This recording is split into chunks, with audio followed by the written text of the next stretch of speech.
Hello, everyone, and welcome to the Dreams Unlimited Travel Podcast. My name is John Magi, and I will be your host, and I am joined by our panel of experts, Tracy Heinrichs. Hello. Our agent consultant. Hi, everybody. Kevin Close, Client Services Manager and Adventures by Disney expert. Teresa Eccles, our Welcome Center Manager and Disney Cruise Line expert. Hello. And our crack technical team. Associate producer. You have to call them something else. That's horrible. I don't know. Crack? It sounds like they're selling crack. The crack team. Ryan O'Clavin. Hello. And producer Craig Williams. And we have not knocked over any bottles since this episode started taping. That's a sound effect is what that is. This is part 2 of our 2-part series on Viking Cruise Line, our Viking Cruise Line cruise we took back in October of 2015.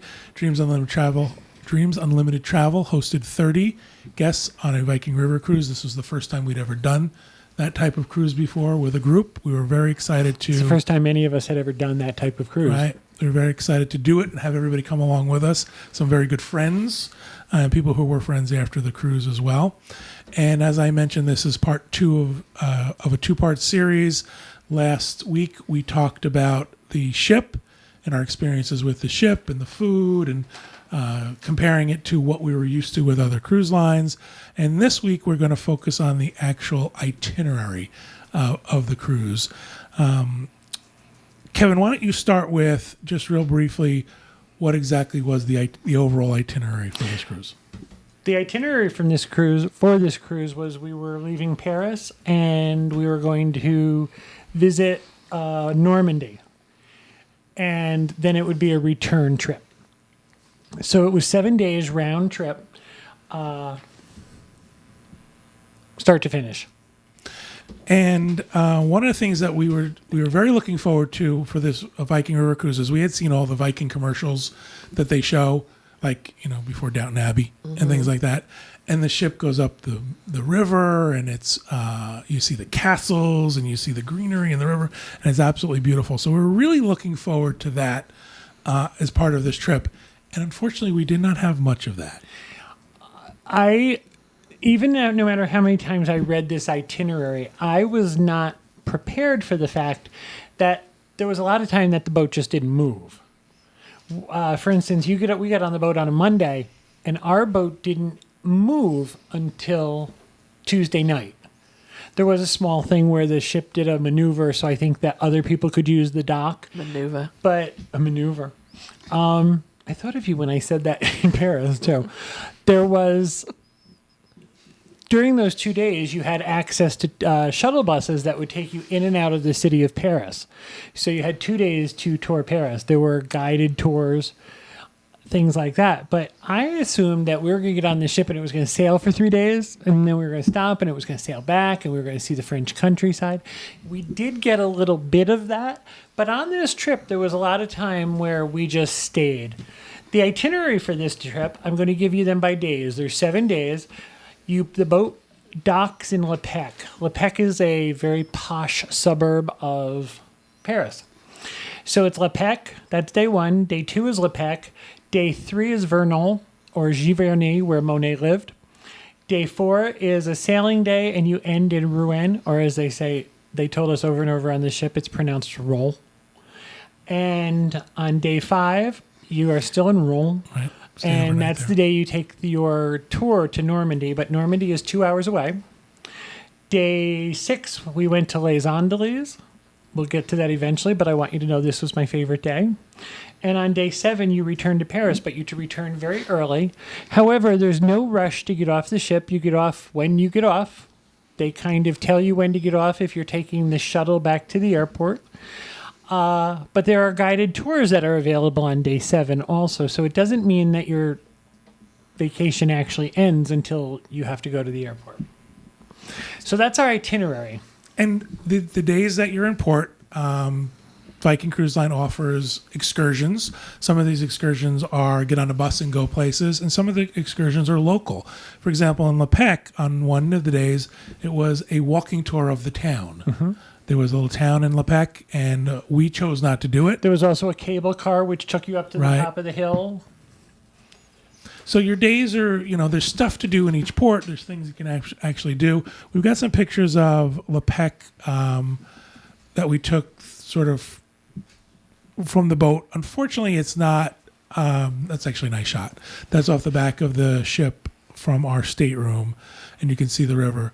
But Lepec is not a metropolis, so it's not a big city, but it's also not really a famous city. So it wasn't like, oh, this is a destination we wanted to go to. Everyone goes to on this cruise for the 2 first days of going into Paris itself. One of the things they offered us when we boarded the ship, you can see in this picture right here, right dead center in the picture is a place called Monoprix. The best I could compare this to would be a Super Target in Paris. It is a department store / grocery store. And the people on the ship, the crew members, actually suggested that we visit Monoprix and get snacks and bottles of wine. We were told that they had a wonderful wine selection and that there would be someone there to help us pick out wine. So several of us went over and brought wine and soft drinks and snacks and cookies back onto the ship. But it was, I'm going to guess if it was 100 yards from the gangplank, that was a lot. I got to tell you, that's actually one of the best things I love to do in a foreign city. I like to go food shopping. I do. I like to go We to a do grocery that store. all the time. It's like the best thing, right? To see what they have and what To see what they call Oreos. Yeah. Exactly. We did that in Ireland. We went walk through a grocery store. We do it every place we go. Oh, that's good. We're not the only weird ones. So after our second night in Lepec, and I don't mean to fast forward, but we've kind of talked this sort of to death in that you can go into Paris. And The big thing is that you've boarded the ship, you have a place to sleep and a place to eat, and the idea is that you're going to take the shuttle into Paris. Right. The shuttle leaves in the morning and comes back late afternoon in time for dinner. It is not a back and forth kind of thing.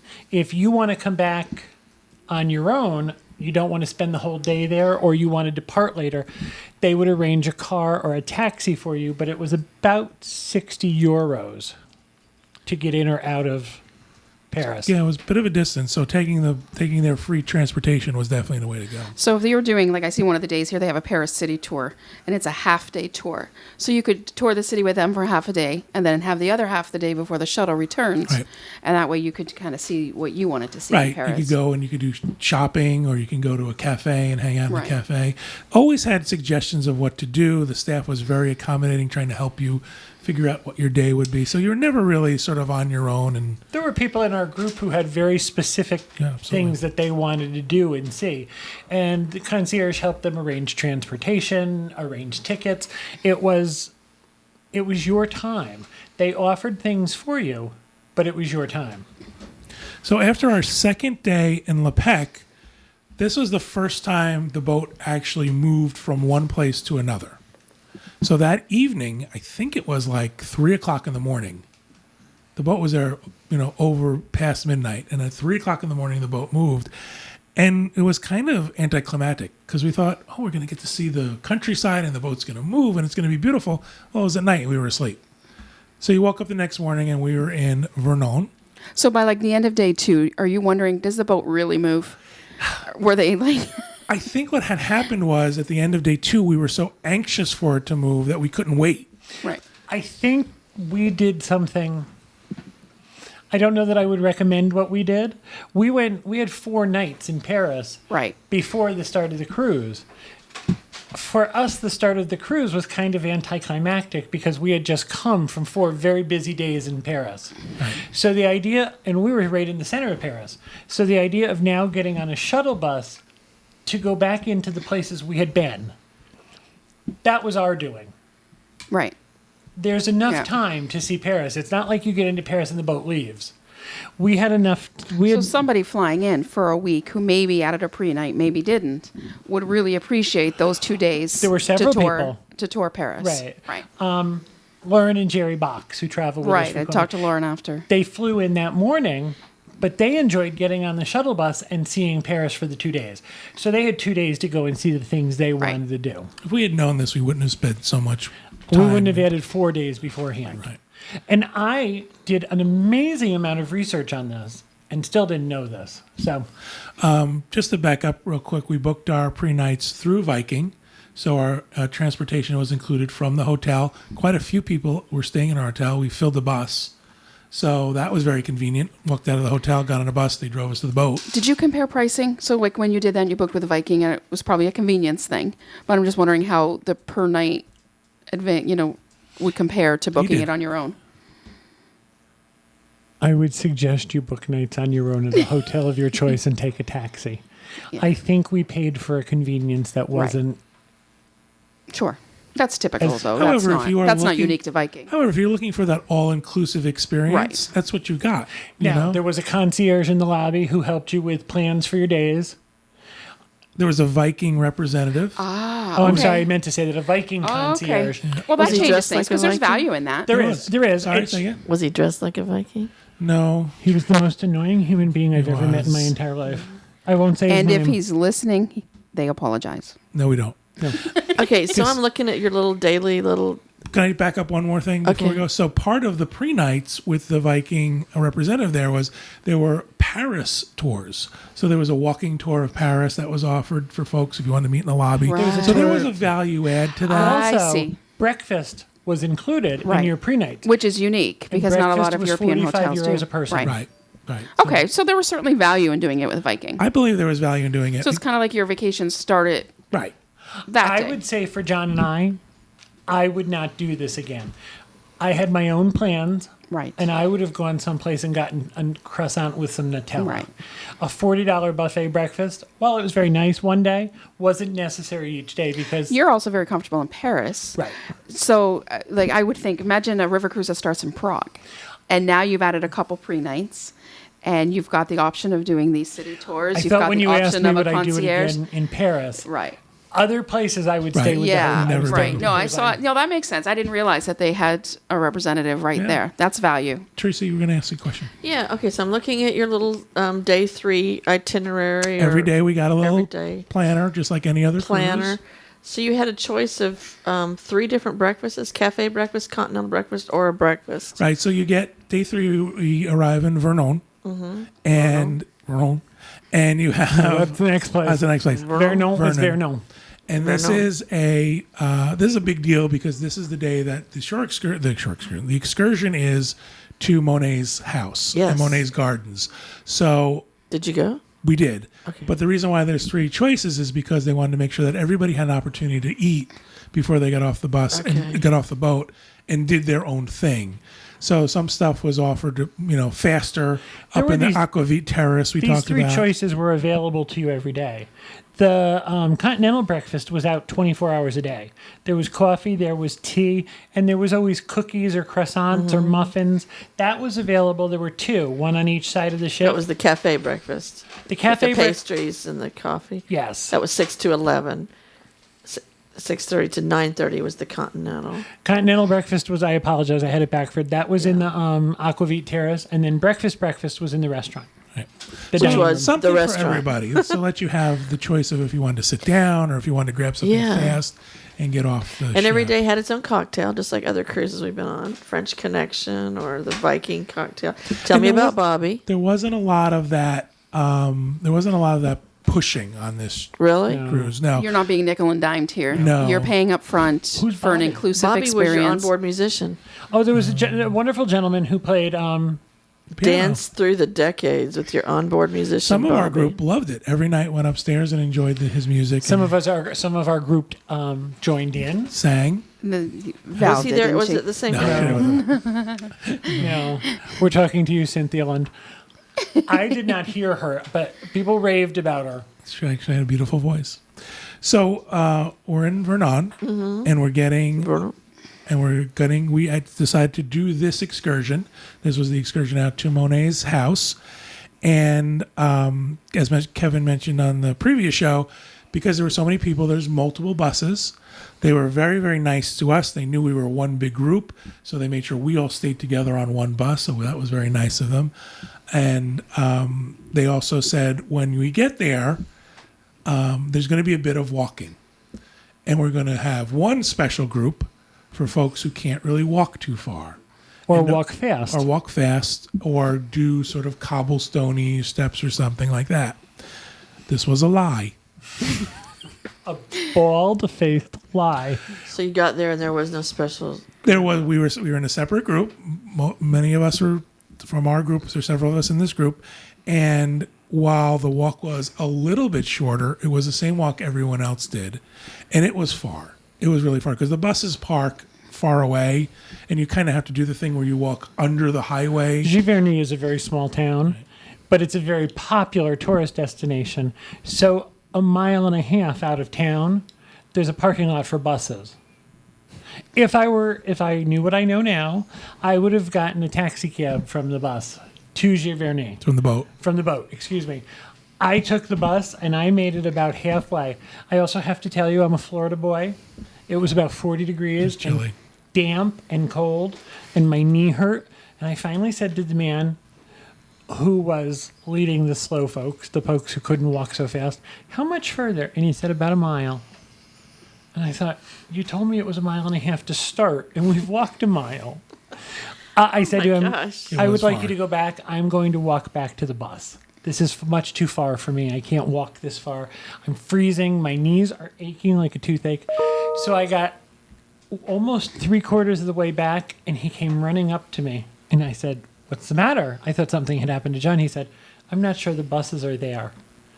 At this point, we almost lost a Royal Caribbean representative. Kevin almost drowned him in a little creek. He wasn't Royal Caribbean though, right? He was. Viking. Wasn't he Viking? Viking, I'm sorry, not Royal Caribbean, excuse me. We almost lost That could be the problem. You went on the wrong tour. almost lost a Viking rep. Come to find out, there was a bus there, and I sat and I read on my iPad, and I did not make it to Giverny. The rest of us went on. One of the nice things about the shore excursion is this is an all-inclusive one with Viking, so they pay for your ticket to get in. They hand you your ticket and you go in. And this is, you start with a tour of the gardens, and this is where he got his inspiration for his paintings. And you can see from the pictures and from the scenery, this is absolutely gorgeous. And this is, you can see where his inspirations come from. Now, you also have to remember, looking at these, we were there in autumn. We were there in October.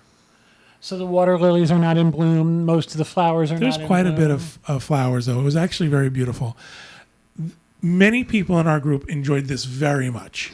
This was a highlight for a lot of people, taking pictures of the flowers and stuff. After a while, I got a little tired. I get it. Flower, water, boat, beautiful. Let's move it along. So, And at the end, you had to walk a mile and a half back. right, and then so you Right. do this whole tour of the gardens, which was long, and then they stop there and they say, okay, now we're going to go in his house.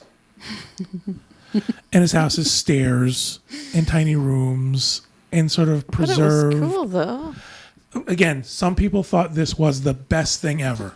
They could not believe they had a chance to do this. This was incredible. We loved it. It was our best day. You know, to each his own. It was not something that I thought was that wonderful. I had a good time hanging out with the folks and being with them and laughing and joking, but at some point it kind of got tiring to just sort of see that over and over again. And that was pretty much that whole day. That's a long excursion. You get back to the boat, you have a few minutes of rest, and then it's dinner that night. The next day, this was the day. This was the day we actually had a chance to sail. We left. Am I doing it right? Am I saying it right? I was going to interrupt you, but you were 100% Go ahead. correct. Finish. This was the day that I had been waiting for. We left Giverny in the morning, and we sailed all day pretty much. We had breakfast in the dining room. The dining room is not very wide, so you can see out the big windows on both sides, and the French countryside is passing us by. And you went through very affluent little suburbs where there were the houses right along the water, and then we would see castles and rolling French countryside. This was the Viking commercial. So it was excellent, and it wasn't a full day. It was not that long. One of the cool things we did was we went through a couple of sets of locks. And if you've never done that before, if you've done it on the Panama Canal cruise, you'll understand what I'm talking about. Where we would enter the water enter the lock really low, and they would flood it with water, and we would go up 2 stories. You know, there would be brick walls or concrete walls on both sides of you. The next thing you know, you were up above the walls, and you would sail back out. So that was very interesting to watch. I enjoyed the morning here. We were there in autumn again. It was, the leaves were starting to change. You can see the yellows in the background. So I thought this was beautiful. And we got to Rouen. Roll. Now, I had done some research on some of these places, and I don't know if you've ever seen the movie Julie and Julia, the one Meryl Streep did about Julia Child. There's a scene in the movie where her husband Paul takes her to a restaurant in Rouen, France, called La Couronne. And up until this point, she wasn't quite sure what she was going to do with her life. She wasn't sure what her calling was. And she had dinner at La Couronne, and she decided at that point that she was going to be a chef and learn French cooking. I decided that as long as I was going to La Couronne, I was going to Julia Child's restaurant. So I made reservations. They embrace this whole Julia Child legend. You can order the Julia Child menu and eat exactly what she ate the day she was there. This has been an existing restaurant since 1345 in the same location. Disney has nothing on theming compared to La Couronne. You were in a French country restaurant that was elegant and beautiful. It was no way inexpensive. It was kind of pricey. However, I did something I've never done before. I ate oysters. Ew. I decided like 'em? I was eating what Julia Child ate. Do you like him? I would not rush out and order oysters. However, I wouldn't throw myself on the ground and roll around clutching my chest again if they propped up. It wasn't something I loved, but it wasn't nearly as... I think oysters have an image problem. They need a better press secretary. I like oysters. So, and then we had Sol Meunier, which is part of the scene in the movie that she enjoyed so much. And we all had souffle for dessert, except for John. John had the cheese platter, thinking they were going to bring him out a plate of cheese. They remember brought this him picture. out a platter that was probably 3 feet by 2.5 feet. I'm going to guess there were 6 dozen, maybe 5 dozen kinds of cheese on there. And they set it down in front of John and said, "What would you like?" And John said, "How many choices do I want?" He said, "How many do you want?" So John got all of his cheeses. Got like 6 different ones. I asked them to recommend some that were local to Normandy cheeses. It was delicious. And there was Grand Marnier souffle, and there was a Calvados souffle, which is an apple brandy. This was a highlight of my trip. This is a highlight of life kind of thing. This was an experience, and I would recommend that if anybody is even near there, that you make a point of going. The food was spectacular. Rouen is one of these river ports that grew up around the river. That this is where people settled and they built industry and churches and things. So there's history there. This is where Joan of Arc was At burned. the stake. So part of what Viking does is they offer a walking tour of Rouen. Once you sort of get past the street that the port is on, and then all of a sudden you're transported into a medieval city. There's a cathedral that's beautiful, and there's intimate little shops and Now, shopping. I don't want to surprise anybody. When you pull into Rouen, it could be anywhere, USA. You're in a very industrial-looking town. As you get out of that and you walk into this section of the town, that's what John's describing. The rest of Rouen is very modern-looking. Again, they offered a walking tour of the city. We did not participate in that. Well, we did start. They had another one of those slow walker groups, and we were going to do that. Well, I am in the really slow walking group. Exactly. So you have to graduate to be in the slow walker I am group. nowhere near the slow walking group. He has I to am in train to be the slow I should walking. have training wheels.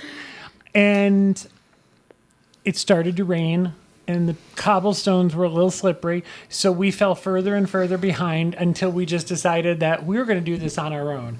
So we walked around Rouen, and it started to rain harder and harder and harder. So we ended up in another one of the Monoprix, which is this one didn't have a grocery store, where we bought scarves and We gloves. actually and went to Galerie Lafayette. Galerie Lafayette, that's what it was, excuse me, the department store. And as it slowed down, we were freezing, just freezing. And we started to walk back, and we found a chocolate shop. Ooh. And they did something that was incredible. They slivered slices of apples and dipped them in milk chocolate. Fresh apple. Sounds It was lovely. good. And all of us bought some chocolate, and we went back to our stateroom, where we had all the sitting area, and had hot chocolate, and Some people had champagne. some people had champagne, and that we had our chocolate party. But it was lovely. So while we didn't sort of do what Viking was doing with everybody else, we had a fantastic day. So when I'm looking at these daily schedules they're giving you. I noticed that they can talk about daily briefings. So is there kind of like a little bit of a information session about what you're doing the next day? So, the night before we arrive in Rouen, there's a discussion of Joan of Arc. And it talks about the history of Joan of Arc and okay. the legend of Joan of Arc.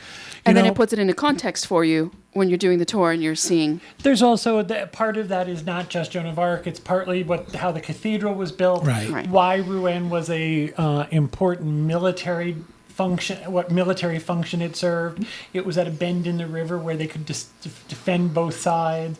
So if you were interested in the history of where you were going, people loved it. Yeah, people thought it was great. It was a little bit of a slideshowy type of thing. On a previous show, we were talking about planning, pre-planning for a major cruise and whether you book dining in advance, whether you don't, whether you do shows. Was there pre-planning involved in this? Did you have to decide, what excursions you wanted to do ahead of time? Was there even any option to do it? No. Some days had different excursions. We talked about some, like one day was a bus that went one place and there was another. But this we're isn't talking about that something tomorrow. you had to do 75 days in advance or No, No anything. one was no. told they couldn't do. Right. There was enough space on anything for everybody. For everybody. If all 200 people decided they were going here, they had space to do that. If there were enough buses to hold everybody. So what they would do is if you decided this way, they send everybody that wanted to do that way and everybody that wanted to I got to do tell you, that. that's my definition of vacation right there. Mm-hmm. My everyday life involves a lot of planning and planning vacations for people. So when I can wake up today or maybe tonight, decide what I'm going to do tomorrow, that's my ideal vacation. And when you left the ship, you gave your room key at the front of the at the desk. So you didn't take your room key off the ship. There was actually, they had changed it for this sailing going forward. They gave you a quote unquote boarding pass because they wanted to make sure that everybody returned to the ship and they didn't leave anybody behind when it moved. So they gave you a boarding pass, and when you returned, you had to turn that back in. That's what it was, not your room key. I'm right, sorry. to make sure that. And so one night they went around and they said, "Stateroom 172, are you here?"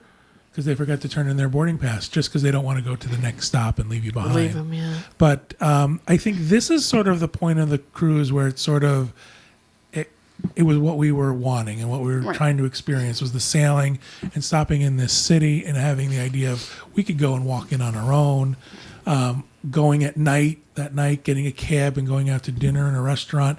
This is what we had hoped the whole cruise would be.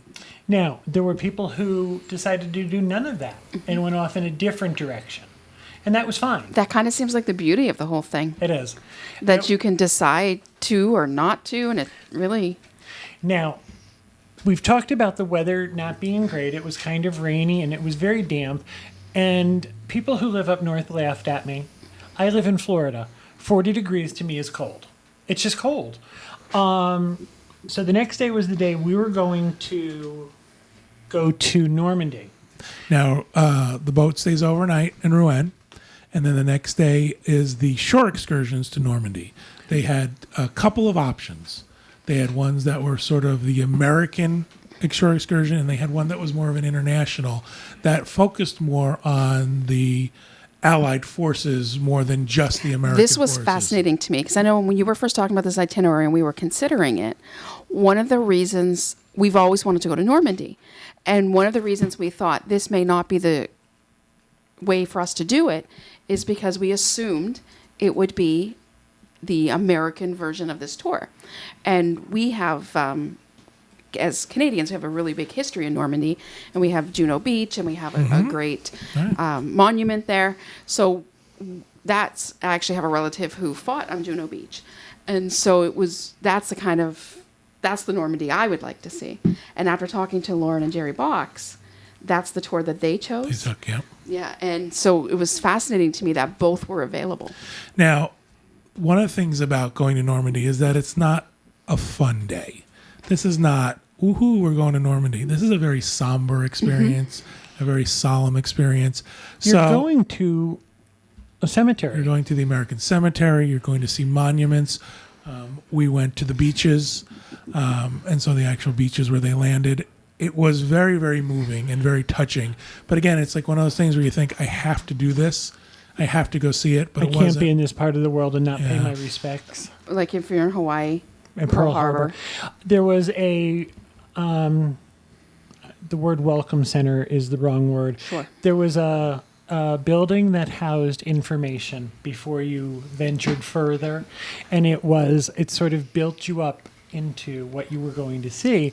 And one of the very moving things they did was they picked several different specific servicemen and women, and you followed their story to see how they got there, where they landed, what their job was, and what their outcome was. Made it personal. And it was, not all of them survived.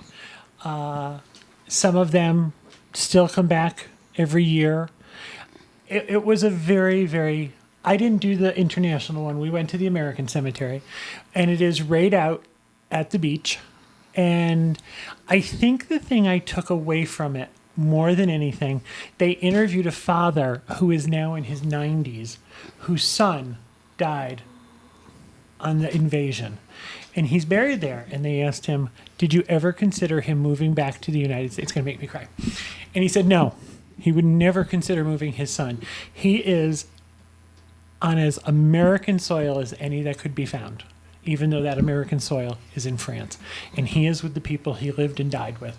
And I thought to myself, as you did this, I didn't know this man, but it's impossible not to sort of be overwhelmed by the whole thing. After we were done there, now I have to say we did something else. These buses held up to 40 or 50 people. And we had some folks who had a back problem. We had some folks like me who have a knee problem. And sitting in a bus seat is very, very difficult for 2 hours. And then we had some folks who were afraid that there were not going to be enough bathroom breaks. So we hired a private vehicle, like a small bus. We call them a Sprinter. And we had a private tour out to Normandy, which meant we could stop and use restrooms. It was big enough that you could stand up and stretch your legs, and a bunch of us did that. So we did not do the tour, but the tour made several stops at museums and exhibits, and I believe there was one where there was a small guided tour and a bit of a speech about it. We decided to see this at our pace and actually spend more time at the American Cemetery. I think that's why we had enough time to visit that sort of pre-area. The people who did the regular tour loved it. Came back, could not say enough good things about it, and they're glad they did it. So at the end of that day, we come back to the ship, and we have dinner, and the boat moves again the next day. And we wind up, first of all, the sailing on this day was even better than the day before. We seemed to get more into the countryside and more into these grandiose houses and villages and absolutely gorgeous scenery. And we wind up in a small town called Les Andelys. Les Andelys. And this was, I don't know how to even to describe how incredible this was. The boat literally pulled up to a dock that looked like it could have been like someone's home. It was this sort of dock that jutted out into the water, and they put the little gangplank out, and we all walked off the boat and walked into this This little looked town. like it could. He's right. This could have been a private dock behind somebody's home. There was nothing fancy here, but we're in this little tiny town, and as you walked off the ship, if you walked a block and a half, it was far. And there was a little side street, and there was all shops open, and there were 200 of us walking around this little town. So every shop you went into was filled, but I don't think anybody left Les Andelys without dropping some money. This was as picturesque and as French countryside. It was a postcard.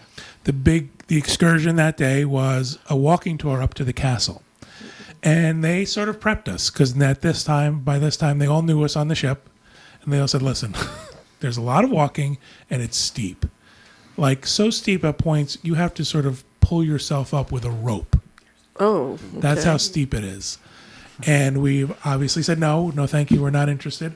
We took some pictures of the castle from a distance. It was absolutely gorgeous. One of the folks on our group who was more athletic than most of us sent me a text from the top of the castle. Do they have taxis in Les Andelys? Can you drive up and help us down? Oh, my. Apparently going up was hard enough. But coming down, it was so steep. Everybody came down complaining about their lower back and their knees aching. Oh gosh.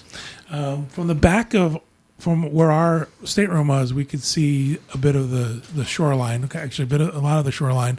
There were kids fishing in the river, and there was dogs playing on the side of the river, and it was just sort of this picturesque. I can't believe we're here. And they have experience. Swiss cheese Pringles in France, Emmenthaler Pringles, and there was ducks and swans out behind the ship, and I didn't have anything else to feed them, so they ate an entire can of Emmenthaler Pringles. It was great fun. After we left that evening, we left that town and we returned to Le Pec. And that was where the cruise ended. The cruise ended in Le Pec, same place that we started. For that day, again, as Kevin said, there were excursions available for folks who they didn't have to go home right away. They could take, I believe that was the night that there was an evening tour of Paris. A nighttime tour of Paris. When we got back into Paris after Les Andelys, we got Right. back early enough that there was an evening tour that was included. Right. The next day, there was a tour of the Louvre and a tour of Versailles. That was the only shore excursions that were additional money. Right. But they also offered a shuttle in and a shuttle out. And then that day was the day that we, our group, actually a subset of our group, moved on to Disneyland Paris. We were very excited about this. We had hired a private transportation to go to Disneyland Paris. We got off the boat, drove on in, and stayed at the Disneyland Hotel. I just have to talk about. Oh, could you go back to that picture? I apologize. We're very proud of this picture. John took this. Does this not look like a postcard? This was actually one of the days in Disneyland Paris. We made the effort to actually do an extra magic morning, extra magic hours. When you say we, do you mean you and Kevin? And Jeff and Val. Val. But you and Kevin were participating. Yeah, we were, believe You it or didn't not. just make the plans and other people no, did it. no. We didn't ask. We didn't send people in with a camera. This was the morning?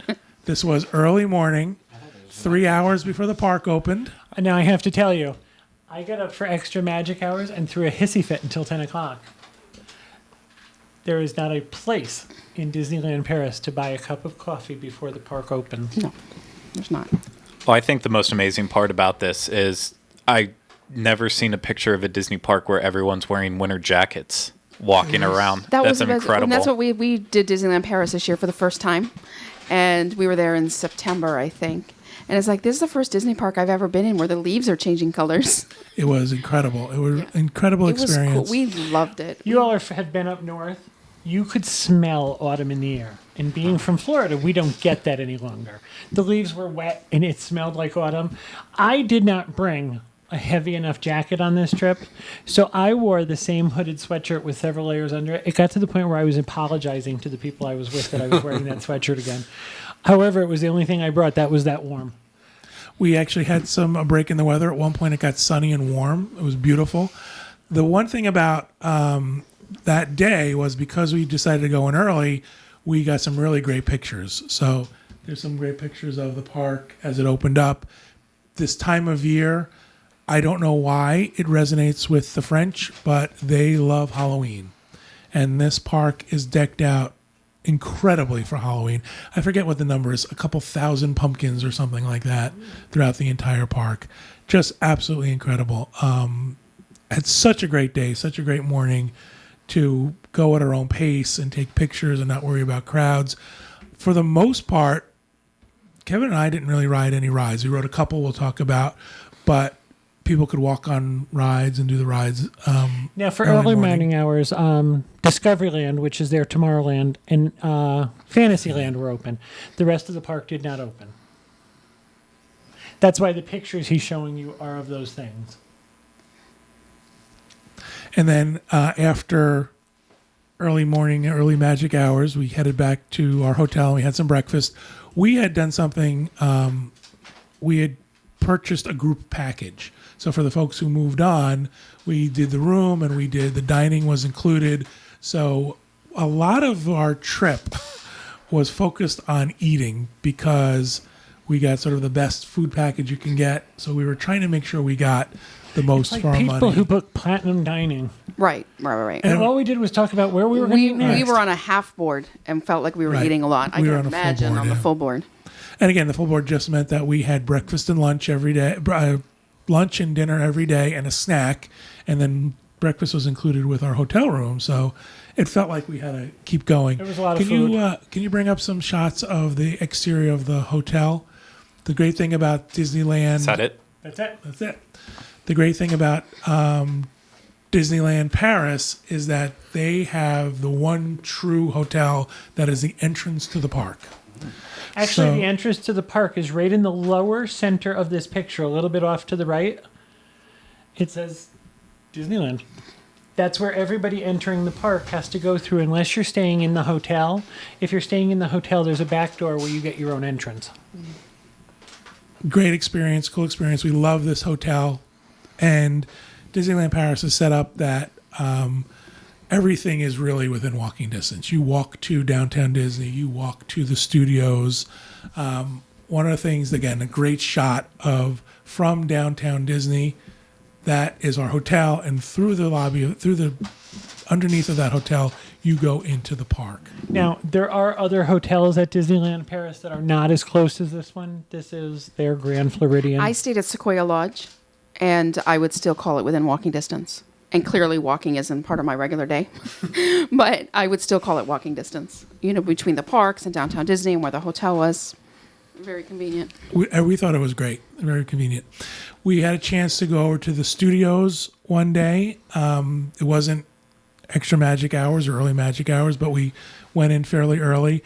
And the last time we had gone to Disneyland Paris and to the studios, we were not impressed with the studios there. It would seem like the park was an afterthought, that this was, let's get a second park up so we can bring more people in. They've had time to improve this park and do some incredible things with it. One of them is the Ratatouille ride. And I don't know if anybody's heard about this, that this is really the big new ride that Disney has put into its park. Best theme park ride ever. Unbelievable ride. You are shrunk down to the size of We a didn't think mouse. so. And you are go on Remy's Experience, and you ride in a car that looks like a mouse or a rat. However, the ride vehicles are not on a track. It's a trackless ride run by GPS and maglev technology. And to watch the cars move, it's almost like a ballet. They dodge in and out of each other. They spin and turn. And it's a 3D experience, so you're wearing your 3D glasses. And there are several places where there's a bunch of cars, 4, 5, 6 cars in one giant area. And it's a group experience. But then there are several smaller, intimate experiences where your cars disappear into these little cubby holes so that the 3D experience is virtually all around you. Oh, wow. It was great. We really loved it. I rode it 3 times. We did. I enjoyed it. I just think, I don't know if I had heard so much about it, but I thought it was cute, but Now, see, that's just it. I knew nothing about it. yeah, and I don't think that I would have made the commitment to do it a second time. Well, Because it was a commitment, because it's a popular attraction. See, now, one of the things is we actually hit it in several times where there wasn't that bad of a line. So Yeah, that and didn't so seem when I so- was there in September, it was always Oh, like see, we ran. 60 Plus, we had to dinner 90 minutes. reservation. And our dinner reservation was late. It was like at 8 o'clock, and the park had emptied out. Right. So that was that night we rode it. We went in the single rider line, Mm-hmm. but then asked if we could stay on, and there was no one there. So they said, "Sure, go ahead again." So we rode it twice in a row. One We of- ate at that restaurant Ate too. at Remy. Okay, so we're going to talk about Remy for a minute. Big hype about Remy. You got to eat at Remy. It's the best restaurant. It's the best new restaurant. You have to eat here. You have to eat here.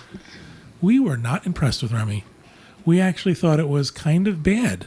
We thought the theming was very cute, but that was it. We had lunch there. We actually we enjoyed it. Dining is very different in Disneyland Paris, I find. I find that the dining experience is different. Even the table service, everything would just seem to be escalated. It was almost like you were eating in signature restaurants. Like at Disney World, they'd be called signature restaurants. It almost seemed like all of the table service was a signature You restaurant. got to of remember, some sort. they're appealing to French and Right. European people Exactly. who that like to sit down and have a meal and enjoy the. Unlike Americans who want to go and eat. Go and eat. Go on the and get ride. the most food for the least amount of money Right. and move on. Yeah. But we were a little disappointed. Remy was themed beautifully, had some really cool stuff. You know, you're the size of Remy and you're in his restaurant, so there's stools that are champagne corks, and That's the cute. umbrellas in the trees are drink umbrellas. It was very cute. It was very cute. Yeah, it's really well done. Did you find that area back there from the outside reminded you a little bit of Epcot? The French part of that. Yes, Yeah. yeah. There, right there. So that's what we sort of. Yeah, exactly. That's sort of the new part that I said. You know, really seems like they've upped their game. They here. spiffed up the other parts too, I think. And Disneyland Paris has an incredible nighttime show. Oh, Castle show was just didn't you? unbelievable. I really think, and I've been to, Disneyland Paris now. I just think it's the best Disney show I have seen anywhere. One of the things that's very interesting, it's less about pyrotechnics. Right. It's less about big explosions and Somebody explained to us fire. because of where they are, they're very limited to how many fireworks and things like that they can do. So they had to be creative with what they could do in their limited space. And when they take away the wow of fireworks, what they were doing on that castle with those projections and the way that worked, phenomenal. Like nothing I'd ever seen. There was a scene in from Hunchback of Notre Dame. I Notre know. Dame, where he swung from turret to turret. Right. All I can tell you is you sit there and your mouth drops open and you think, wow, how'd they do Right. that? And can I tell you, when we were there for a few days, and we were prepared for, it's a European park. It's different. The people are a little bit different. They'll walk around and they smoke, and they'll smoke in line, and they'll be a little bit pushy and not out of. So there was a lot of prep before we left. It's not about them being rude. This is just A different this is culture. just culture. This is how they are. And so, but I would say by day 3 or 4, your patience with just their culture was wearing thin. And the last night before we left, it rained all day. It like really rained, and we didn't get to do much. And that night, we had seen the castle show, but not from up close. So Chris said he wasn't going to sit any longer. He went to the park. I stayed behind, and he sent me a picture, a really pouty picture of himself. I'm missing you. I'm in the park by myself. So the great thing was we're at Sequoia Lodge, and it's about, 7:30. I said, you get us a spot in front of the castle, and I'll come over and I'll meet you. So he got us a spot, and within 30 minutes, I was in front of the castle with him. And that was going from my room in my pajamas to getting dressed and going in front of this castle. And we watched the show from there. And before it starts, there's this family over here that's bumping into you and trying to edge into your spot. And then there's this family over here talking in a different language and very obtrusive kind of way. And there's all this stuff happening. You're thinking, oh my God, like I'm just ready. You do know that could have home. happened on Main Street. No, absolutely. No, believe me, there's a point. So this is all happening. And then the show starts. And everybody around me is singing the Disney songs in the same language I am. And you realize, for as different we are, we're so similar. And while different cultures and different things may bring us there, when we were sitting there watching that show, and I know Chris and I both felt it because we both kind of felt like we had a moment. And afterwards, we just... I think I Teresa lost my balance. Oh my God. Teresa, did you fall asleep? No. I Sorry, about fell off my my chair. story's boring her. No, it wasn't. I just about fell over. Oh my God. I'm sorry. So when it was all over, we just sat and we had a moment and we thought about our week there. Because we had some frustrating moments with dealing with crowds and cigarette smoke and different things. And we realized there was a magic about that park and about sitting there and all these people of different languages and Are you different cultures. crying? It was. It really touching, was yeah. that. And there was a group of special needs adults. Are you and opening they your were- safe over there? She's doing her lock combination. 46. Getting a drink. There was a group of special needs adults in the area as well, and afterwards they walked by and one of the young men said to me, "Hi, did you like that? We're from," I believe he said Belgium or something. I said, "Oh my God, that's so cool. I'm from Canada." And he was fascinated to meet somebody from Canada. And it just was the perfect night and the perfect ending to this trip. And you just realize that, as different as we are, we're just really not. We're not. We're all the same. Yes. We were lucky enough to visit Paris 2 weeks before the attacks on Paris. And I think they felt personal because of the fact that we were just there. The people of Paris were extremely nice. You've heard horror stories about how the French are ugly. You really do have to take into account that it is a different culture. When you walk into a store, they sort of expect you to acknowledge them, where we expect somebody to say, "Hi, welcome to Blockbuster." If you embrace the differences in our culture, we found no one that was rude. We talk about, I've said it this way several times, the percentage of rude people was the same Right. Right. there than there is here in America. You were there. I was there, so I upped the percentage is what happened. But again, I feel that there's this sort of painted picture of how bad they are. I do want to talk about real quick the power of our Diz Unplugged podcast. We actually met listeners. We met a listener on the streets of Paris outside of Notre Dame. We met a very nice gentleman. We had walked about a block from Notre Dame, and we were standing with our back to it because it was a better picture. If you're standing right in front of Notre Dame, you don't get a lot of it. So we were a block away and we're taking pictures, and all of a sudden we realized there was a man who was taking pictures of us, taking pictures of Notre Dame. And I don't remember who it was, but we turned around and said, "Hello, what are you doing in Paris?" He goes, "I'm a listener." So that was very cool. And we talked to him That's for a while. interesting, At one point during the day, other people had gone into the park and I was meeting them. So I was walking a little bit behind. And the woman at the gate, the cast member at the gate, gave me a giant hug and said, "I can't believe you're here." And my reaction was, "Are you doing this to everybody? Do you hug everybody that You're comes in?" welcome. It's slow season. Yeah. This was Welcome. a very nice cast member named Enya. Hi, Enya. I hope you're watching. And then as we were walking through the park one day, we met a person who showed up at one of the meets we held in England and introduced us to his new son. His son's name is Flynn. So it was nice. We ran into listeners in Europe.